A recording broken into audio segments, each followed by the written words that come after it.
ইতিমধ্যে একটা লাশ আমাদের দেশে আসছে, তা দাফন করা হয়েছে। আরেকটি লাশের অবস্থা খণ্ডবিচ্ছিন্ন হয়ে গেছিল, যার জন্য লাশটা ওইখানে দাফন করা হবে। তবে তার পরিবারের কাছে আমরা যাব এবং তার পরিবারের যতটুকু আমাদের সরকারের পক্ষ থেকে যেটা করার আমরা সেটা করব।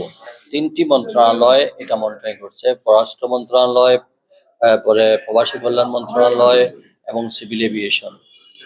এবং আমাদের বিভিন্ন মধ্যপ্রাচ্যে যে সকল আমাদের এমবেসিগুলো আছে, সেখানে সব এমবেসিগুলা আমাদের হোয়াটসঅ্যাপ গ্রুপের মাধ্যমে, আমাদের বিভিন্ন সোর্সের মাধ্যমে আমরা আমরা সব মনিটরিং করছি।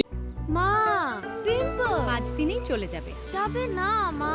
যাক, নিমের 5 অংশের পাওয়ারে 5 দিনেই দূর হবে পিম্পল। হিমালয়া পিউরিফাইং নিম ফেস ওয়াশ। ইতিমধ্যে একটা লাশ আমাদের দেশে আসছে, তা দাফন করা হয়েছে। আরেকটি লাশের অবস্থা খণ্ডবিচ্ছিন্ন হয়ে গেছিল, যার জন্য লাশটা ওইখানে দাফন করা হবে। তবে তার পরিবারের কাছে আমরা যাব এবং তার পরিবারের যতটুকু আমাদের সরকারের পক্ষ থেকে যেটা করার আমরা সেটা করব। ইতিমধ্যে মালদ্বীপে কিছু একটা দুর্ঘটনায় গ্যাস বিস্ফোরণে মানুষ আমাদের মারা গেছেন। তাদের লাশ আমরা এখন এটা তাদের দেশীয় যে সিস্টেম, এগুলা আইন হবে প্রসেসিং শেষ করে আমরা এগুলা নিয়ে আসব এবং আমরা এটা অনগোয়িং প্রসেসের মধ্যে আছে।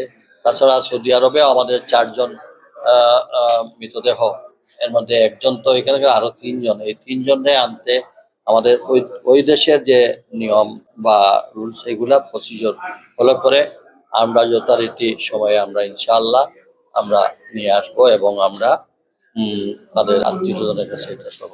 এবং আমরা যেটা করতেছি, এটা অনেক সময় শ্রমিক হল যেমন মালদ্বীপে দুর্ঘটনায় মারা গেছে, আমরা এখন আমাদের এমবেসির মাধ্যমে, আমাদের প্রবাসী কল্যাণ মন্ত্রণালয়ের মাধ্যমে ওই কোম্পানির মালিকের সঙ্গে আমরা যোগাযোগ করতেছি, যাতে তারা ফুল কম্পেনসেশনটা পায় সরকারিভাবে। ওই ওই ওই দেশের যে রুলস, সেই রুলস অনুযায়ী তারা পাবে। এবং আমাদের ওয়েজ আর্নার্স মানুষ হিসাবে, আমাদের প্রবাসী মানুষ হিসাবে আমাদের তরফ থেকে যতটুকু সম্ভব আমরা সেটা